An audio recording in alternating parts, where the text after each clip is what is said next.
one word that I would use to describe the Villa is excellence. And that's excellence in teaching, excellence in the curriculum, excellence in the planning and care for the children, excellence in knowing my child.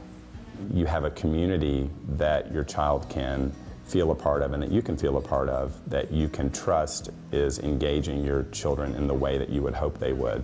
And that makes the job of parenting much easier. If my kids were to describe the Villa in one word, I think they would say fun. They come to school every day just so excited, so happy. I think I'd describe this school also as nurturing.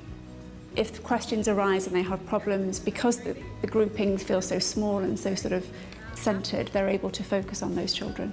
In one word, I would say community. Everyone here has given us a sense of community, the teachers, the staff, the students, and especially the other parents. Ever since we walked in these doors, that's why we picked this school, because of the sense of community that we have felt. My one word would be home for the Villa. It's what everybody wants in a home. It's a family, it's got your traditions, it's got your values, it has your morals, and it's everything we want